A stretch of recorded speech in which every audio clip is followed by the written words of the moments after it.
Thank you. We're speaking today with Brad Jacobs, the CEO of XPO Logistics. Brad, thank you for joining us. Oh, my pleasure. Thank you for having me. You've had success in consolidating other industries, including waste management and equipment rental. Tell us why you chose to enter the logistics business and what makes logistics such an attractive target for investment right now. Well, I love the logistics business. It's got a lot of good things going for it. First of which is its size. I mean, how many other industries have $3 trillion of business going on worldwide? And you can go into that $3 trillion and find subsectors of it that are fast growing, that are in greater and greater demand by customers.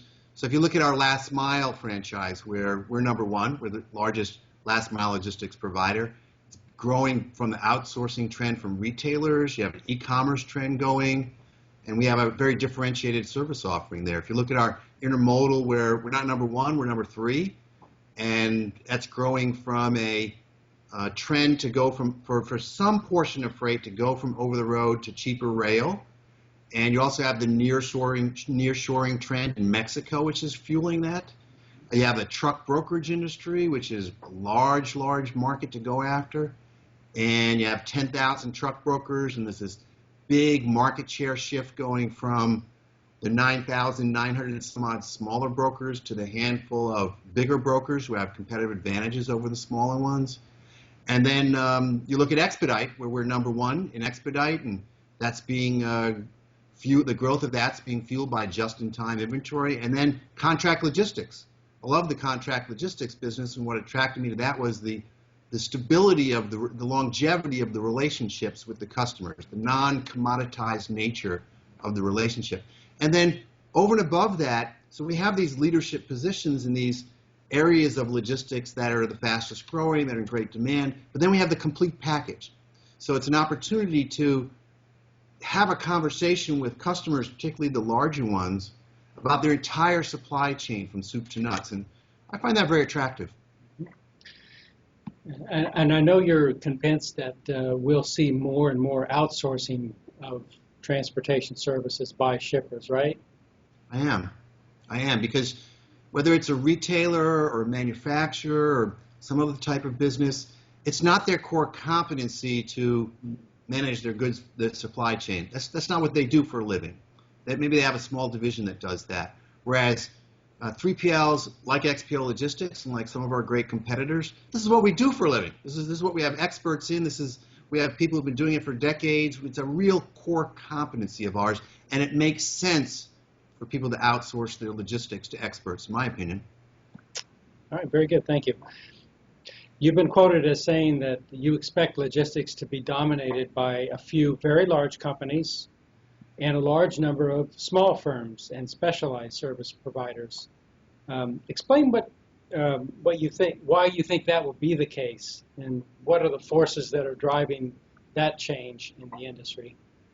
Well, I could be wrong, but my hypothesis is based on what's happened in other industries that started off as fragmented and over time consolidated into a situation where you had 2 or 3 players that had anywhere between 50 and 80% of the market, and 3 large players had significant advantages to their size. Their cost structure was better, they could afford to invest more in SG&A, the breadth of customer relationships was bigger, the diversity of service offerings they had, the level of integration, the more comprehensiveness of the business was an attraction to the customers, and the ability to function more leanly and more effectively. So my guess is that this industry will, over time, resemble other industries that have 2, maybe 3 leaders that have advantages over all the smaller players. And I'm committed to XPO Logistics being one of those winners. Very good. If I could go back for a moment to something you said at the outset. You said this industry is quite large. $3 trillion, I think you said? Mm-hmm. Break that down for me. What does that count? What are you counting in that $3 billion? I'm talking about transportation and logistics worldwide. So let's talk about the handful of subsectors of logistics that we're in. So we'll start with truck. So if you look at over the road, somewhere between 700 billion to 750 billion of over the road trucking. About half of that is for hire, which is the part that we're interested, obviously. And then only about 50 billion of that is going through a broker, is going through an intermediary. Another 300 billion or so is going direct. I think over time, the percentage that goes through a broker will increase because I think that it's better for the shipper in most cases and it's better for the carrier in most cases to outsource that and take that cost out of their P&L. If you look at last mile, where we're number one, last mile is roughly about $15 billion. I believe that's going to keep growing really fast because retailers are only outsourcing about a third of it. And over time, I think they'll continue to outsource more and more of it. And you have the e-commerce trend, particularly these smaller companies that are emerging who don't have any logistics at all, and they outsource 100% of it. So then if you look at intermodal is about the same size as last mile, about $15 billion. You could add another you could look at it as $22 billion if you added the $7 billion of drayage, about $15 billion over the rail. And I think that's going to keep growing because of the nearshoring trend in Mexico, because of the mode shift from over the road to intermodal for long haul freight. And then you've got expedite, which is another business that we're in, is depending on how you define it, let's call it about $5 billion. And then you got contract logistics, which is a very large market, and depending on how you define it, you get to tens of billions of dollars. And our specialty in contract logistics is the high technology, a very high value add contract logistics.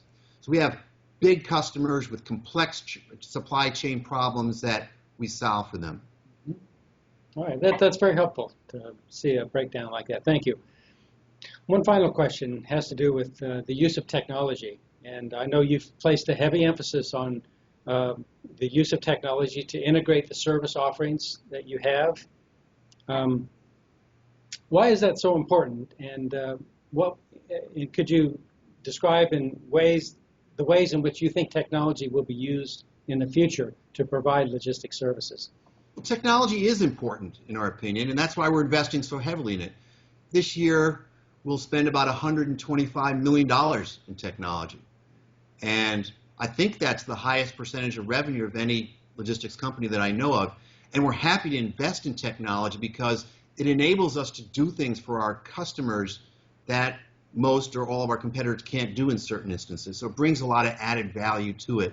We have about 650 technology professionals on the payroll, and we're doing lots of development to stay ahead of the curve as technology enables us to differentiate ourselves and bring new things to the table for our customers.